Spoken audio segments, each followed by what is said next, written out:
All right. So, hello and welcome everyone. Welcome to this lecture. Today we'll be having a short lecture. This will be a very short class, which will basically complete the hierarchical VAEs part of what we are doing right now. Okay. So let me share my screen.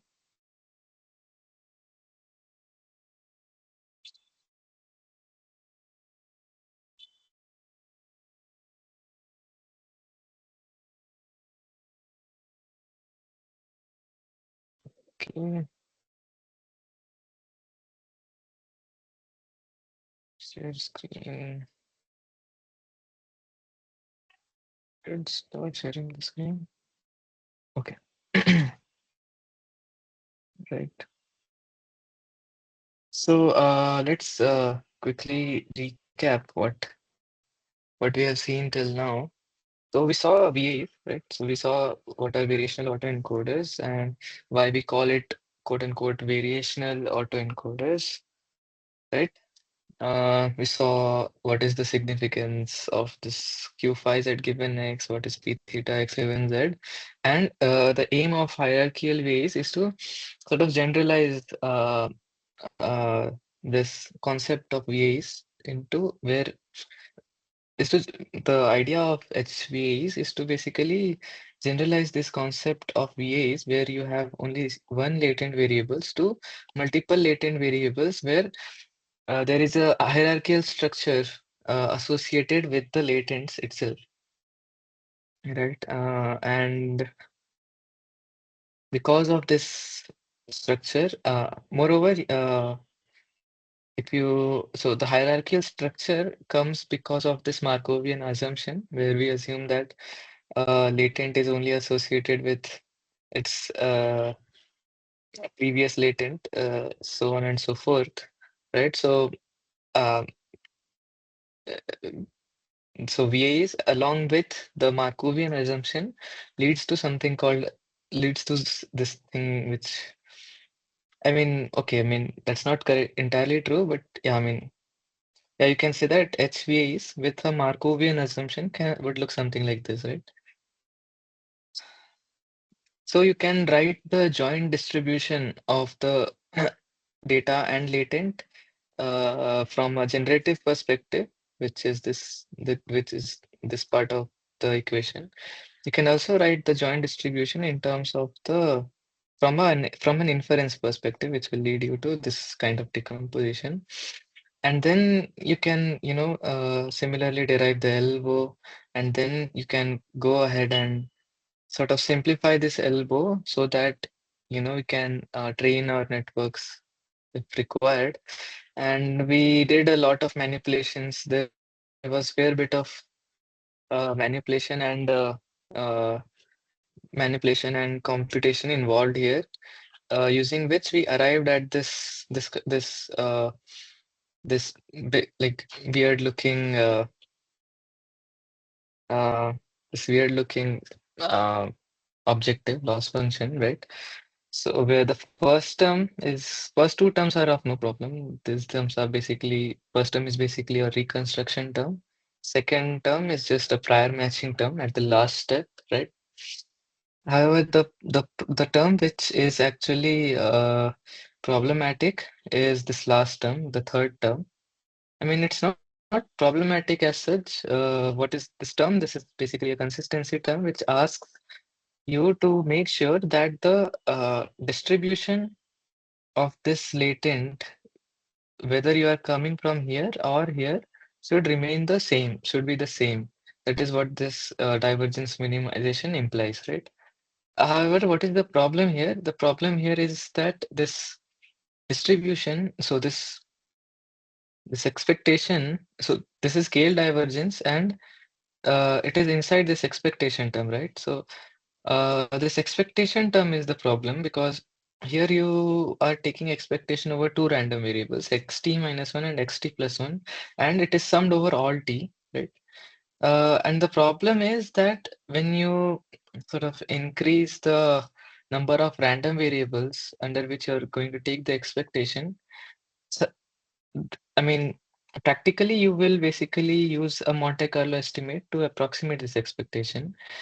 And i- if the expectation is itself under two random variables, the variance of the estimate will be high, and that will lead to unstable algorithms, which will lead to potentially, which will like further lead to potentially unstable terms. I mean, you will often see your loss blowing up to infinity, NaN value, so on and so forth.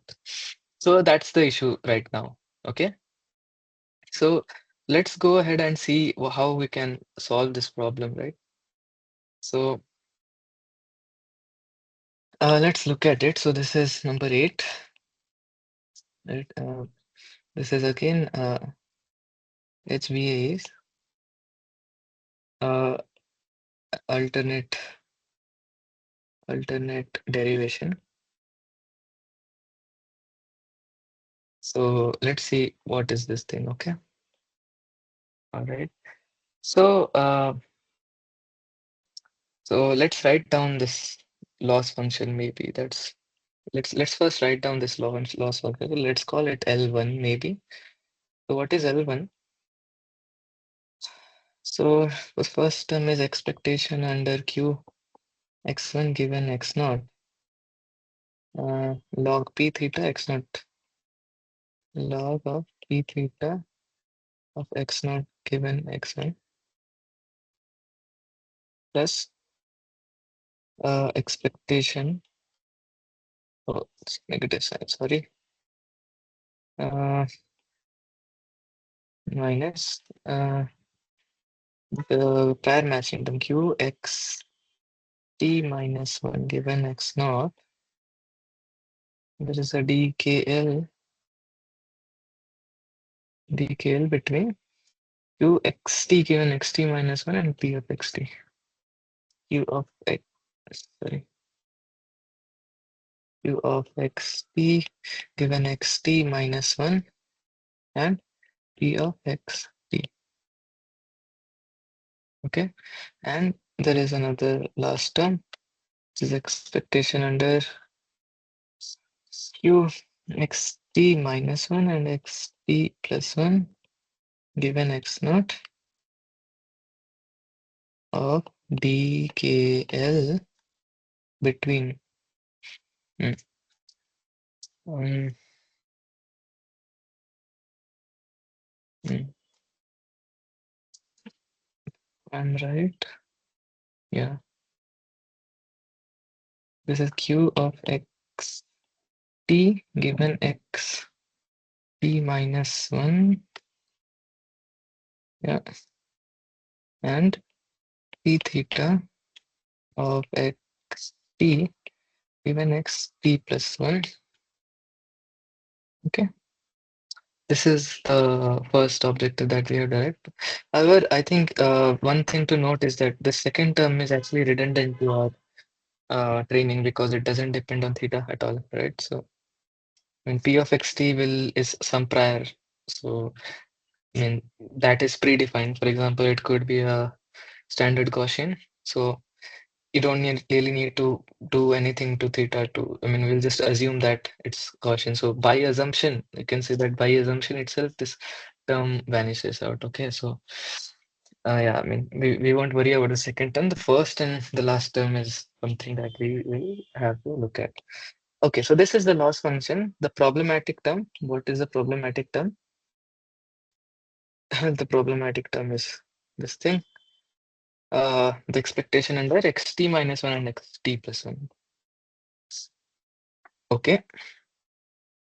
So how do we sort of uh, So how do we basically arrive at a loss function which is devoid of this problem, right?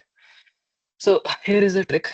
Uh, so the trick is to basically use Bayes rule to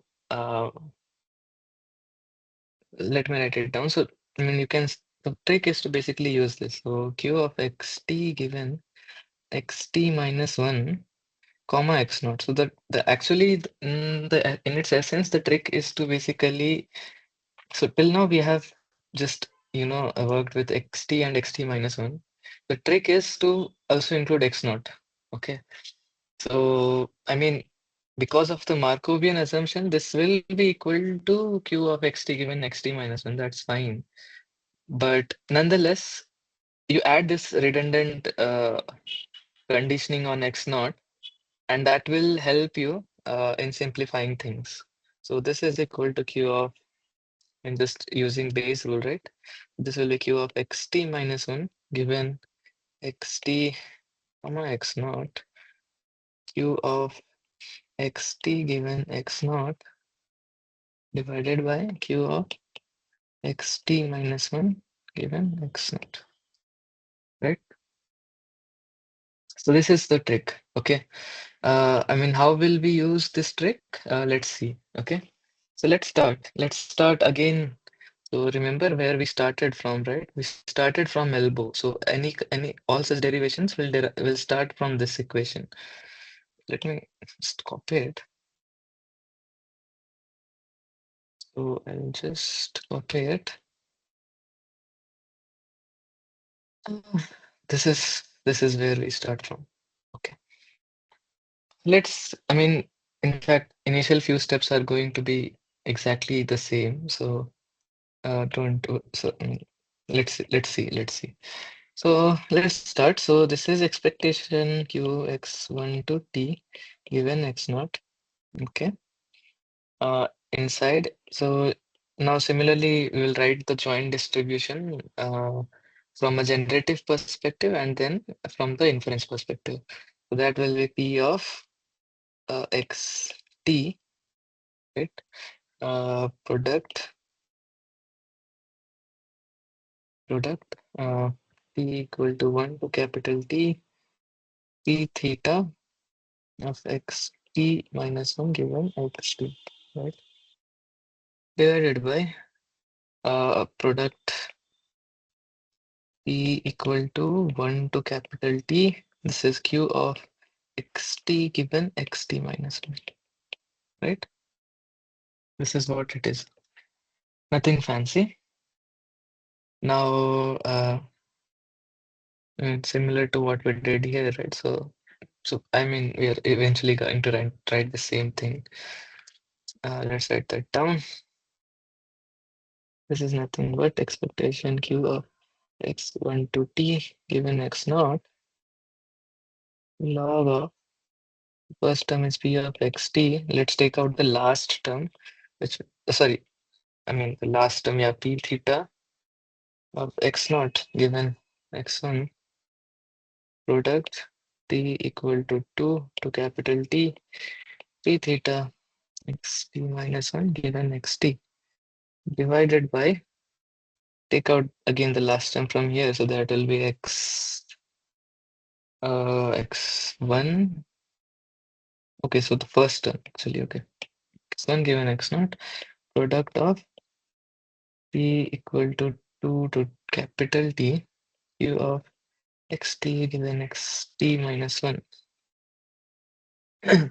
Okay, nothing fancy till now actually. We'll just written whatever we did earlier. Nothing fancy. Here is the trick. So now let us use the trick. How will we use the trick? Remember that what I said, that I mean the trick essentially is to, instead of just using q of xt given xt minus 1, write it as q of xt given xt minus 1 comma x naught. Remember that this will still be equal to q of xt given xt minus 1, right? Nonetheless, that's the trick. You add this redundant conditioning so that things simplify, and become how we desire it to become, right?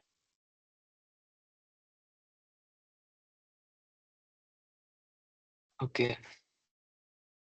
So let's do it. So this thing will become expectation of okay, so we will take out these terms, like we will basically decouple these terms. Yeah, before that, uh, before that, let's write this thing down. So this will be q of x 1 to t given x naught log of p of x capital T p theta of x naught given x1 product t equal to 2 to capital T p theta of xt minus 1 given x t, right? Divided by, so yeah, so here is the thing. So q of x1 given x naught, this thing will remain as it is. Now this thing, right? So we will add an additional conditioning with respect to x naught here in this term. So that will be t equal to 2 to capital T q of x t given x t minus 1 comma x naught. That's the trick. Okay.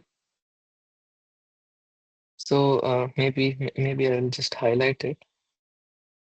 This is the trick. So, but Um, what's the benefit of using this trick then? yeah, we'll see that. Actually, the benefit of this trick is you will see that after we use this formula. After we use this formula, uh, the expectation that we'll get here will be with respect to a single random variable. Okay. Yeah. So, okay, so once we have this, your so now let's simplify. Let's decouple things. So what we'll do is we will take these terms as a separate thing and this product as a separate thing, similar to the derivation we did last time. This thing will become expectation q of x 1 to t given x naught. Uh, so after decoupling, this thing will become p of xt p theta of x naught given x1 divided by q of x1 given x naught, right? Plus, now this will be log of product, right? Product of t equal to 2 to capital T p theta of xt minus 1 given xt divided by q of xt given xt minus 1 comma x naught, right? So this is what this thing will become. So till now we haven't done really anything, right? So till now we have just started from our usual equations. Or the only thing that we have done differently is we have instead of using q of xt given xt minus 1, we have written it as q of xt given xt minus 1 comma x naught. Okay. Now let's bring our equation. So this is expectation q of x1 to t given x naught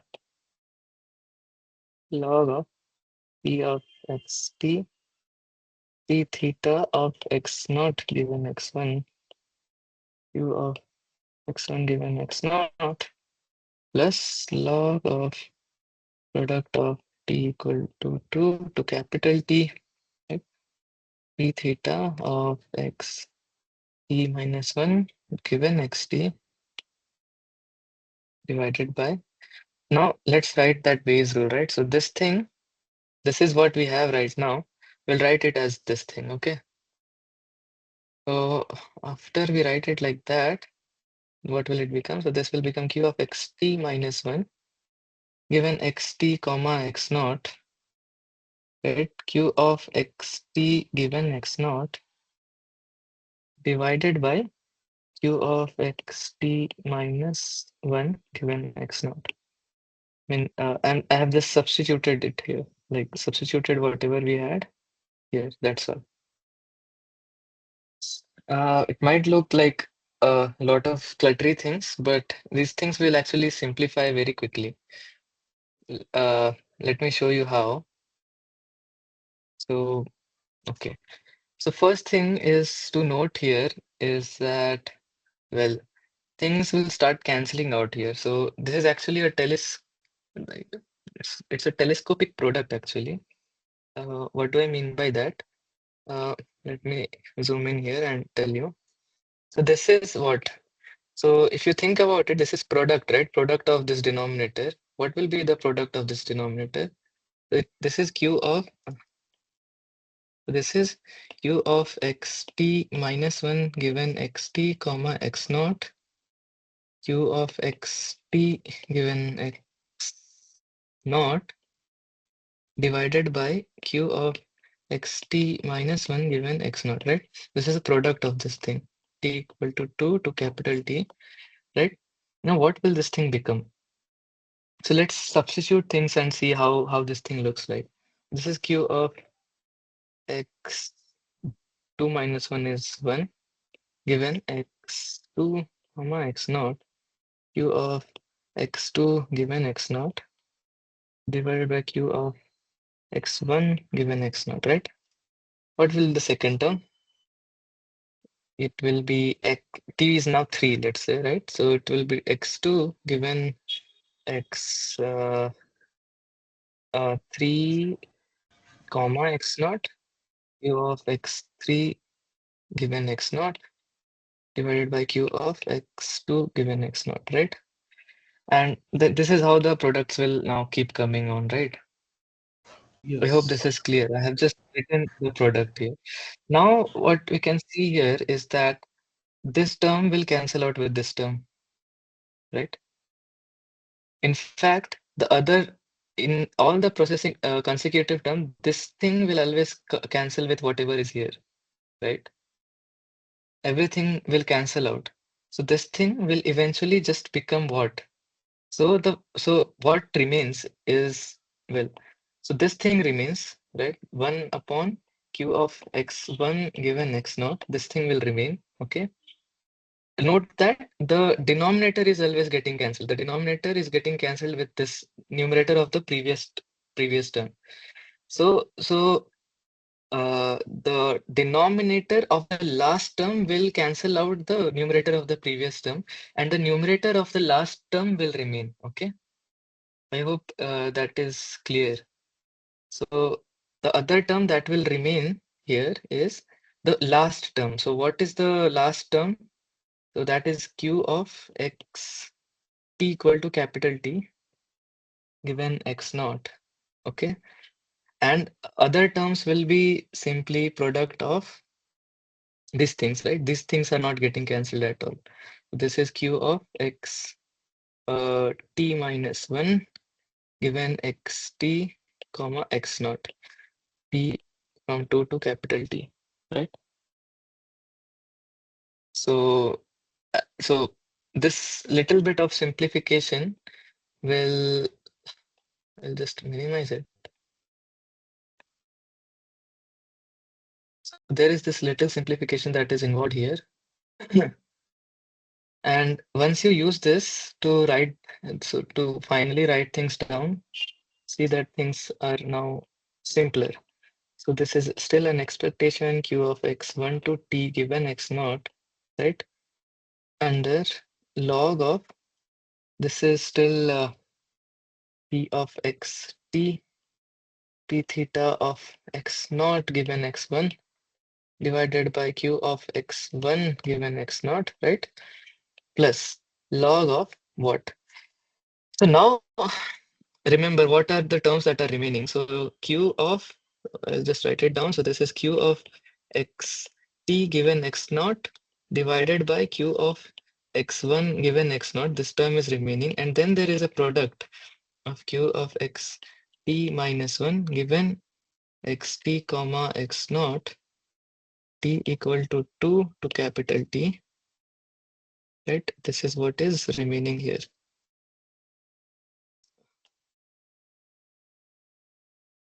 Okay, so we have just written that thing. Uh, Now, let's take this. So what we'll do is we'll take this thing outside. I mean, we'll separate the product and this thing again. So that will become q of x1 to t given x naught. Uh, so let's club things, right? So p of xt, p theta of x naught given x1. Now let's club this term of log and this entire log term. So what will it become? So it will be q of x t given x naught, right?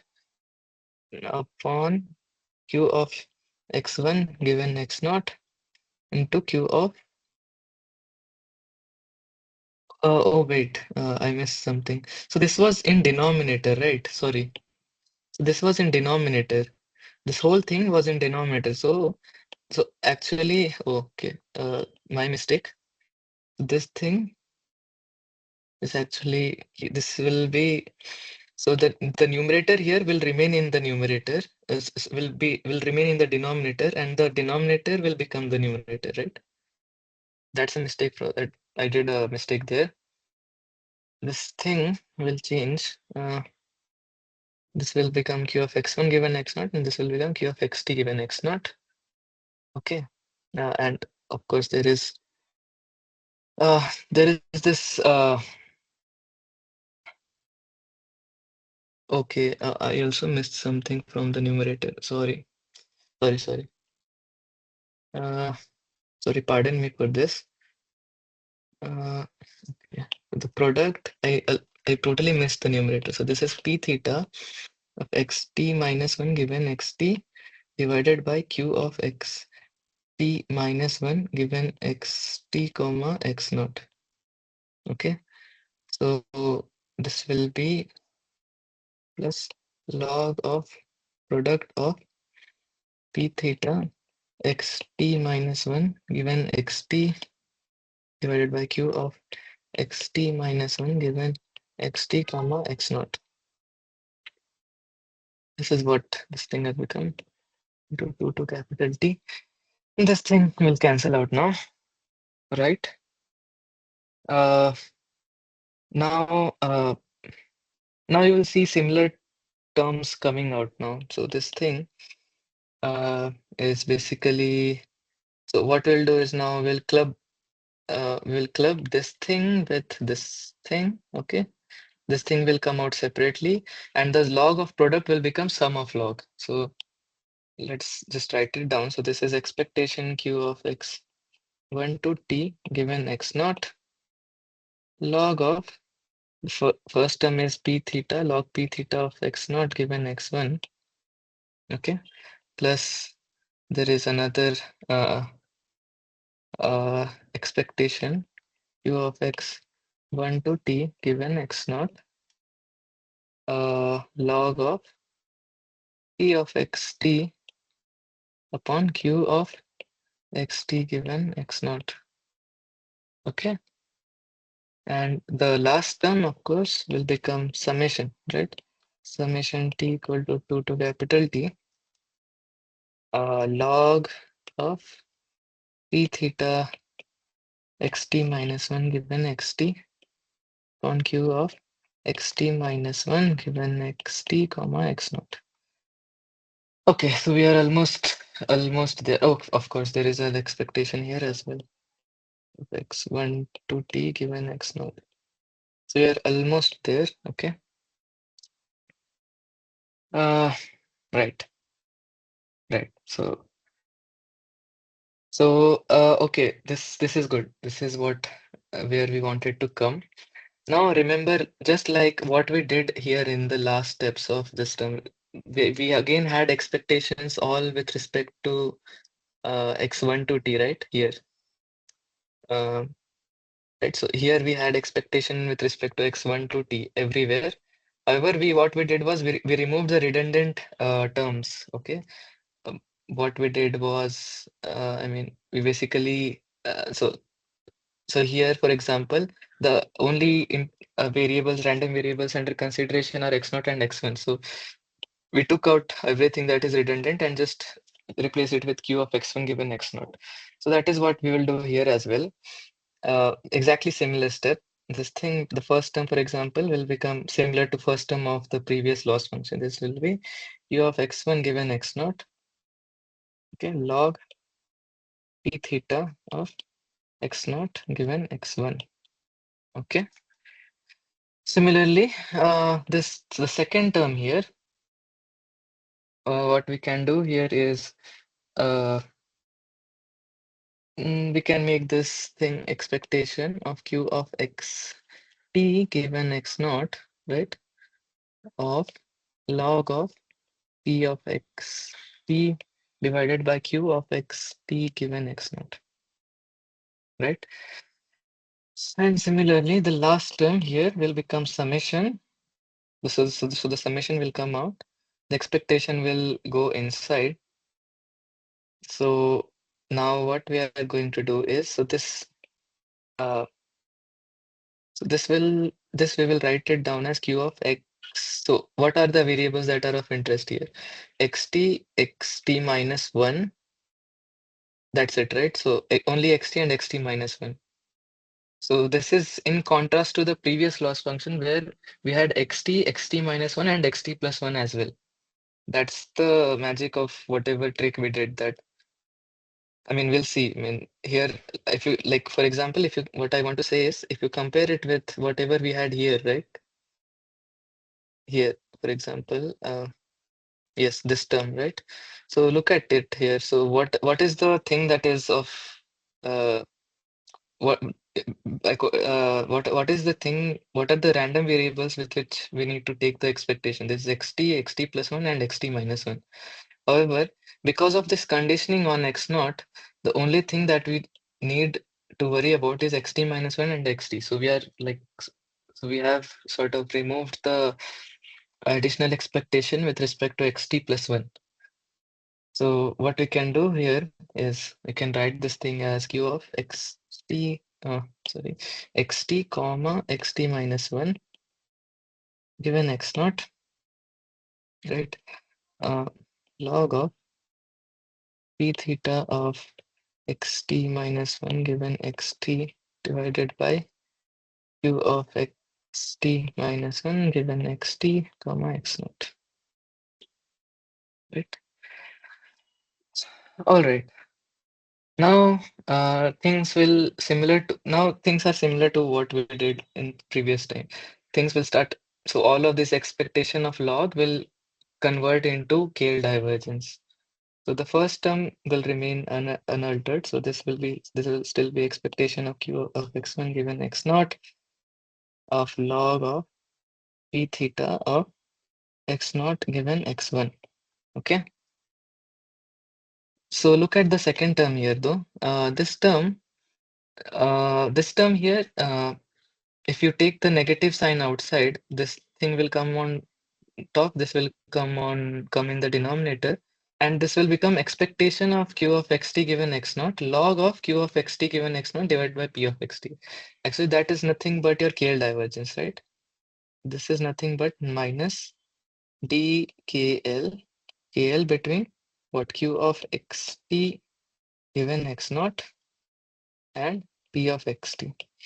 So again, this is similar to your, so the first term actually is exactly the same, right? The first term here is exactly the same as the what we received, what we got the first time. The second term was, because we didn't condition on x naught, right? It was still a prior matching term, right? However, the nature of this prior matching term has now changed. So here the KL divergence was between xt given xt minus 1 and p of xt. Now here the KL divergence is between q of xt given x naught directly and p of xt. So we are still matching the distribution at xt. So we are still saying that note that p of xt is here as well as here. Okay. However, the distribution here has changed. This has changed. So we are still matching the prior, but the way we are matching the prior has changed. Okay. And what about the last term? So maybe I will directly write it down since we have already done this last time. The last term will become summation uh, p equal to 2 to capital T. This thing will become q of x. So I'm directly writing the final result here. Q of xt given x naught, and inside is dkl of q of, I mean, you can of course know q of xt minus 1 given xt comma x naught, and what is the other distribution? P theta of xt minus 1 given xt. This is what, I mean, I'm not deriving it. So going from here to here, right? The steps are very similar to what we did last time, right? Remember last time we split this distribution into two terms, and one term went with the log and became the KL divergence. Uh, you need to do similar step here as well, and this will become this thing. Maybe you can take it as an exercise. But yeah, I mean, I'm not going there because it's just too much calculation. But I mean, it's simpler, maybe a good exercise to do or by hand, right? Right. So, so this is what we have got now. So, okay, let's now look at each of the terms. Okay. So let's look at each of the terms. The first term here is still the reconstruction term. Let's be clear about it. So this is still the reconstruction term. Nothing fancy. So what is this term saying? Well, get x naught from x1. So get the first latent from x naught. Then maximize the log likelihood of x naught given x1. So it's like from x naught get x1, and then from x1 again get x naught and maximize the log likelihood. So this is the, like, you're going from x naught to x naught. This is like you are reconstructing x naught and making sure that log likelihood is high. So that's like reconstruction term. Okay, what about the second term? As I mentioned, right, the second term is still similar to what we had earlier.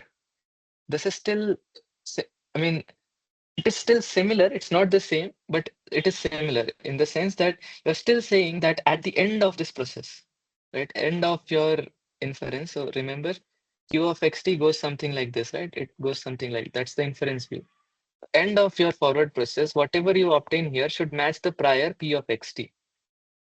However, the way you were saying it in this equation was a bit different from how we are saying it here. This is a sort of a simpler way to say that you should match your prior compared to this. So here what we were saying, here we're saying that, okay, you have x naught, go till xt minus 1, and from xt minus 1 get xt, x capital T, using your inference distribution, and then make sure that this distribution is same as p of xt. That is like, sort of saying the same thing, but in a convoluted way. Here, what you're saying is, well, it's quite simple here. You're just saying that, okay, p of xt is your prior, some Gaussian distribution, standard Gaussian distribution.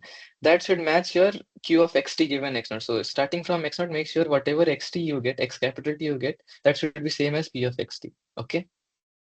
So this is still like a prior matching term. Prior matching. Okay. And what about the last term? So this term is what is different, right? This is not same as what we had earlier. So remember what we had earlier, this was a consistency term. What we were saying here was, well, we are saying that make sure that at xt, at any given time instance xt, the distribution that you obtain from this direction and this direction, both of them should be the same. That is what we were saying. What are we saying now? What we are saying now is a little different, right? So what are we saying now? Here, what we are saying is that, uh, you are at xt, okay? And there is xt minus 1, okay? P theta will take you from xt to xt minus 1, right? This is your generative model, P theta, which will take you from xt to xt minus 1. What is this term saying? This term is basically telling you that, well, this distribution of whatever you do from your generative model should match the posterior of your inference view. So, this should be equal to something q of xt minus 1 given xt comma x naught. So this is like saying that, so what is this term? This term is basically saying that, well, see, you have the knowledge of your xt, the whatever your current latent is. In addition to that, you also have the access to your x naught, whatever you started from this thing. You also have the knowledge of this thing. Okay. You also have the knowledge of x naught. Okay. You have the knowledge of xt, you have the knowledge of x naught. Using these two knowledge, using these two information, predict what is xt minus 1. That is what this term is telling you. Okay. And whatever you predict, that distribution should be same as p theta xt minus 1 given xt. Okay. And this term is termed as denoising match denoising matching term.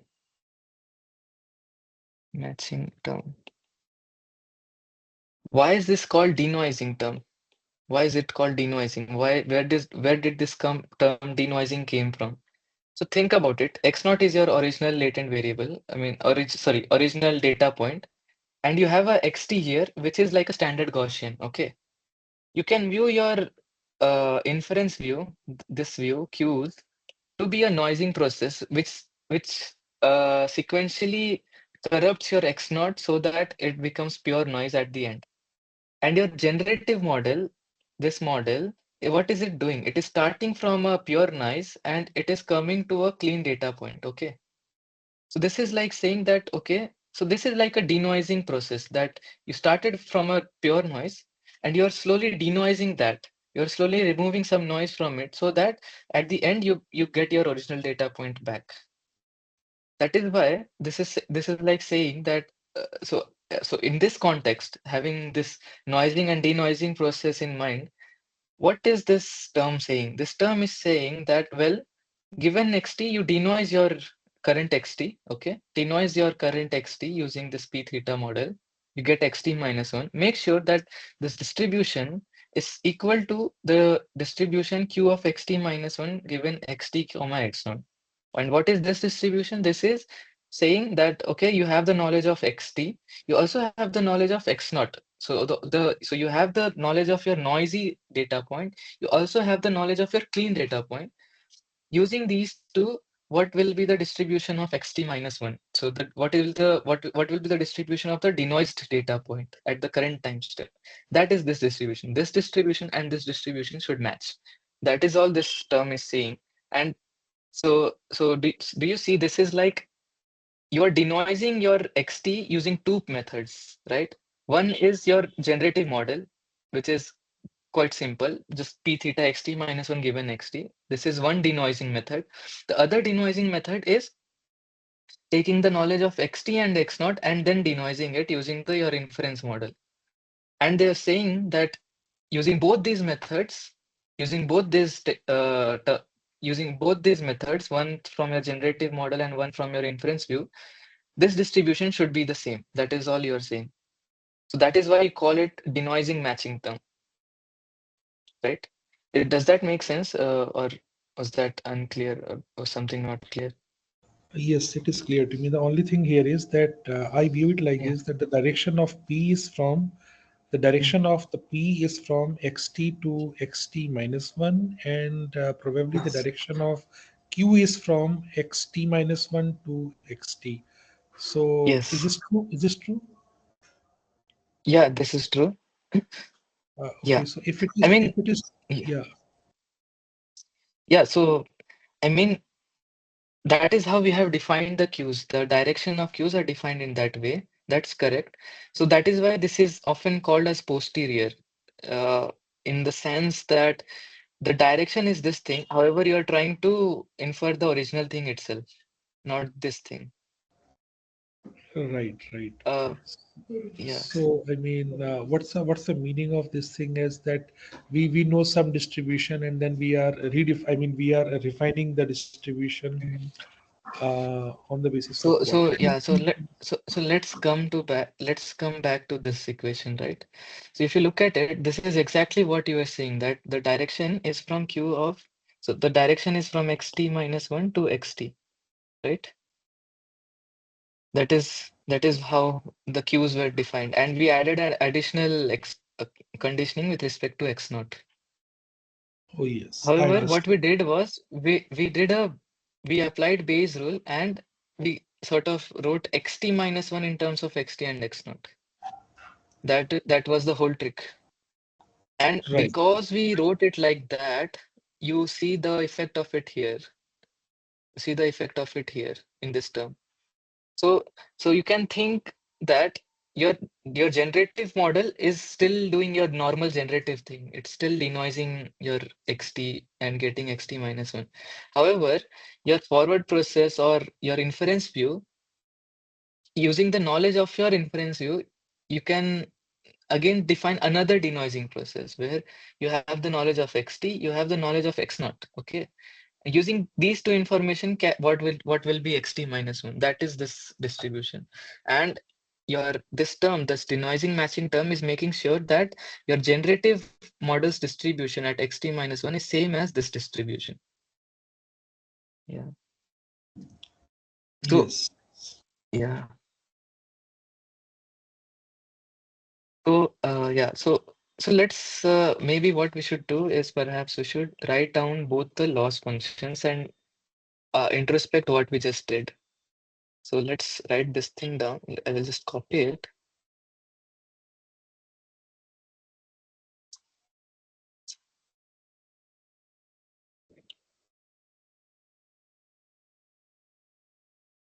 So this was the first, the one that we derived last time.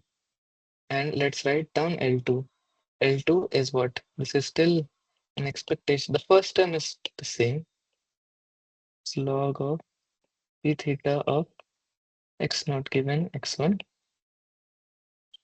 minus minus dkl between q of xt given x naught and p of xt, right? Minus summation t equal to 2 to capital T expectation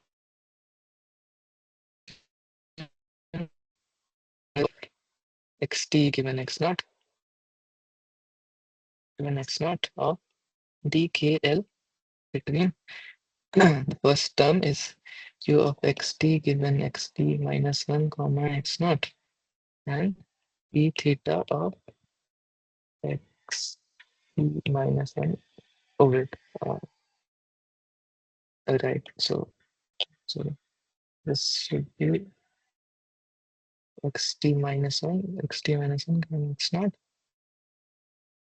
Yeah, that's right.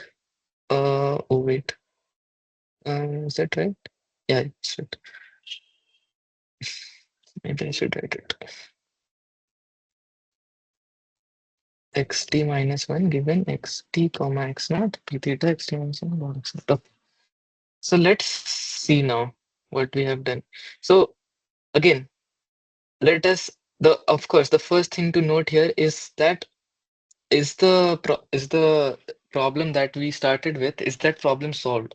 Well, the problem is solved. Now we have expectation with respect to only one variable xt. What else has changed? So if you think about it, this term and this term hasn't changed. They are still the same. This term and this term, they have changed, but essentially there is no effect of it on our equation. There are two reasons for that. First is that they're still, both of them are just doing a prior matching thing. Okay, they're still matching the priors. However, the way they are matching the priors is a little different. That's okay. But another thing is that there is no parameter involved in these two terms. Like there is no theta involved here, there is no theta involved here, right? So you can basically say that these terms are of no interest to us because there is no dependence on theta. So we can just ignore these two terms. So what has changed? Essentially, only this term has changed, okay? Oh, but I think there was summation here as well. Minus there is a summation here, p equal to 2 to capital T. So this term has changed to this term now. Now, what's the effect of this term? Well, this was what we defined as a consistency term, okay? There is no consistency term here. This is a denoising matching term. That is the only thing that has changed. What is the benefit of using this thing instead of this thing? Well, the advantage is that this thing has expectation on under only one random variable xt, whereas this thing had expectation under two random variable xt minus 1 and xt plus 1. Moreover, practically we have it is seen that using this version of the loss function works better as compared to working with this version of the loss function. That is another empirical observation that people see. So all in all, we have solved. So all in all, we have come up with two versions of loss functions using which we can train a hierarchical V HVA. Now, the only thing that remains is, I mean, if you look at it, throughout all these derivations, I have only used Q. I haven't used Q5. If you want, okay, if you want, you can actually include that parameter in your loss function and train a neural network both. So the forward process, so this direction you can, sorry, I mean this direction would be managed by Q5 and the other direction, this direction will be carried out through p theta. If you want, you can use a neural network in both the on both the side q5 and p theta, okay, and then do train the your neural networks using these two things. However, what we are going to see now, I mean, in the next 2 or 3 lectures, is that if you make your forward process, if you like put some assumptions on this hierarchical VAE, it converts to what we today know as diffusion models. Okay, so what do I mean by that? So uh, let me draw that picture. You had x naught, there was x1, there was x2, so on till x capital T, right?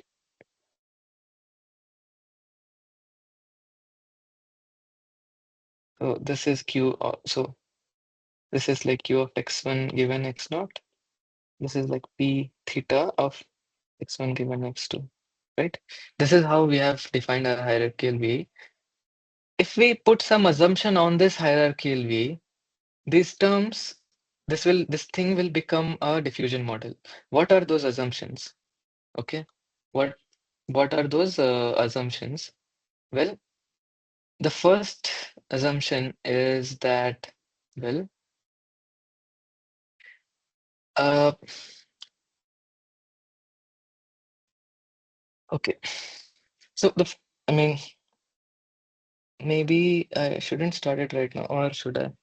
Okay, so I will just give a glimpse of it or a overview of what we are going to see. So till now, what we have seen till now is generic. Okay, it's like this here. You can have neural network on both the sides. Like you can parameterize q by phi, p by theta, and do this thing. Use this or this loss function to train your network. However, what we are going to see now is that if instead of using neural network on this side, you use a deterministic mapping or not a deterministic mapping. So instead of so this is like an encoder, right? This is like an encoder where you are encoding. If you remember our discussion on VA, this whole can be seen as one big latent vector Z, and this is your encoder and this is your decoder network. If you remember that discussion. So this part is particularly like encoding your data point x naught into xt. The thing is, if instead of making this thing if instead of learning this thing using a neural network, what you do is make sure that your q of xt given x naught, this is a predefined predefined distribution. Okay, what do I mean by that? For example, if you say that, let's say q of xt given x naught is equal to Gaussian 0, 1, for example. Okay, if you say this thing, and make sure that your intermediate latents are constructed such that adding noise to them eventually makes it makes sure that x capital T is a pure noise. So, I mean, what do I mean to say here is that instead of using any kind of neural network here, you just make this a make these as a noising process. Okay, in other word, in other words, you make sure that the structure of this latent encoder, this encoder, whatever this is, at each time step is not learned. Okay, you are not learning anything in this encoding step. Instead, it is a predefined linear Gaussian model, like making sure that P of xt given x naught is just a Gaussian distribution with some mean and some variance. You make if you do that, okay, and make sure that x capital T is a standard Gaussian, okay. So it's like adding some noise to x naught, come up with x1, add some noise to x1, come up with x2, so on and so forth, so that essentially x capital T is just pure noise, okay. If you do that, this whole thing will become what we call as diffusion model. So in diffusion model, you have a noising process or a forward process. So this direction is called the forward process, where you what you do is you just add noise to your latent to your data point. That's all. Okay, just keep adding noise and eventually come up with x capital T, which is pure noise. And there is this reverse process, which is your generative process, where you denoise your model using p theta and start from a pure noise and denoise it subsequently so that you come up with this x naught, which is a clean data point. If you put these assumptions, this whole thing will become diffusion model. Okay, so diffusion model basically is nothing but it's a hierarchical VAE with two assumptions. The first thing is that x naught, x1, x2, all of these do have same dimension. Okay, this is unlike VAE, right? In VAE, remember we started with writing it as Z1, Z2, so on and so forth, something like that. And there was a reason why I changed it to X1, X2, so on and so forth, because that was to sort of uh, uh, uh, the reason I changed it to Z1, Z2, change it from Zs to Xs is because I wanted to sort of make sure that these data points have same dimension, okay? X naught, X1, X2, so on and so forth. Because if you add noise to X naught, the dimension won't change, right? It will still be an image, but it will be a noisy image. That's all. So the dimension doesn't change. That's the first assumption. So in hierarchical way, all the latent vectors and data points have the same dimension. That's the first assumption. And the second assumption is that all these intermediate distributions are Gaussian distributions. Okay. And uh, they are Gaussian distributions so that the final latent x capital T is nothing but standard Gaussian. If you if you put these two assumptions on top of hierarchical ways, this entire framework becomes nothing but diffusion model. You have a forward process and a backward process. The forward process is like slowly corrupting your data point so that it becomes pure noise, and the reverse or the backward process is denoising, where you are taking starting from a pure noise and you're slowly denoising it so that you eventually come up with pure clean data point. So we'll see how how putting these two assumptions on top of hierarchical ways changes your loss function, this loss function. And I mean that so but nonetheless, remember that these two loss functions are generic. Like you can train a like hierarchical VAE where the encoder is also a neural network and the decoder is also a neural network. In diffusion models, the encoder is not a neural network. It's just that you have defined a you have a predefined schedule where you know what the next latent how to create the next latent variable given the current latent variable. There is no neural network involved or there is no learning in the forward process. Okay. But nonetheless, if you decide that, okay, I want a neural network, I want an encoder network, you can do that and you can learn it using this or the either of the two loss functions. So, so that is where we are headed now, that from here, we'll put these assumptions on top of hierarchical ways and we will simplify this loss function, okay, so that so that things become nice and we'll see what it eventually becomes, okay. So that is what we are going to do next in the next class. I, Any I, questions? yeah, I have two, three queries here. So, what is the ideal Yeah, value sure. of, yeah? What is the ideal value of capital T here? I mean, till what level? Um, I mean, to what extent yeah, we yeah. need So to go deep into the hierarchy? right. So if you choose a normal hierarchical VAE, T could be arbitrary. So I mean, in case of normal VAE, T is capital T is just one, right? But if you want to actually really generalize it, you can take capital T to be equal to whatever value you want.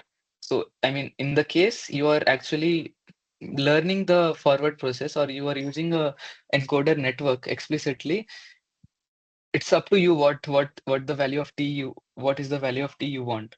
However, in case of diffusion model, you need to make sure that X capital T is a pure noise or a standard Gaussian noise, okay? For that, what you need to do is there are certain assumptions or that I mean so it's like you want to make sure that X capital T is standard Gaussian noise. So when will that happen? That will only happen if T is so there is an assumption there is a result rather that says that if T is large enough, X capital T will be standard Gaussian. So you need to make sure that this assumption holds true. And how will that assumption hold true? Well, you make T to be equal to something like 1000. So in normal diffusion models, this capital T is equal to 1000. But that is the case of diffusion models. In case of hierarchical VAs, it's up to you what you want. Yeah. Okay, okay. And how many times do I need to, I mean, follow this iteration of the forward and the backward pass? Multiple times or just once? So are you talking about the diffusion model version or the Yes. hierarchical VA version? Diffusion model version. I mean, how many times do I need So, to go okay. forward and backward? So what we'll see is that right now we have defined this thing q of xt given xt minus 1. This we will define to be a Gaussian, okay? But what we'll see is that this using this thing, we can directly write down what is q of xt given x naught, okay? We can directly write down what is q. So you actually don't need to go from here to here, something like that. You can directly go from x naught to some any data point. So like really there is nothing you don't have to do anything. You just have to do some reparameterization on x naught, and you will directly reach to any given any xt you desire. Okay. And do I need to follow However, this only once or multiple times? I mean, one forward and then so one so backward, and then no. keep on. So is it so are you talking about inference or like what situation are you talking about? Like, So I are mean, you so talking yeah. about for generating? So, for example, if you want to generate a new data point, what you will do is you will start from standard Gaussian, okay, xt. You will run in the backward direction for these many time steps, 1000 time steps, and then arrive at x naught. However, for forward process, there is nothing you need to do. You can just go from x naught to x capital T if you want, because you know what is the distribution of q of xt given x naught. Yes. And after this one cycle, do I need to go back from XT to X naught? I mean, in the hope of making the things more precise. Uh, I'm not sure what you mean by going forward and backward. So we'll see that. we have to minimize this loss function, this loss objective, right? So what we need to do is we need to basically sample from this distribution Q of xt given x naught. And as I said that this thing will we will know that this is a Gaussian distribution. Okay. So we can directly sample from x naught some xt here and substitute it in this loss function and just use that to update our network p theta during Okay. training. Yeah. Yes, yes. Yeah, I understood. Thanks. Yeah. Yeah. Any other question? No, no. I have only these doubts. Okay. Yeah. Will you be conducting one more class tomorrow? So, Yeah. I'm thinking to conduct one class tomorrow as well. so if you are planning to conduct, then please conduct it after, say, 2 p.m. Yeah, that would be fine.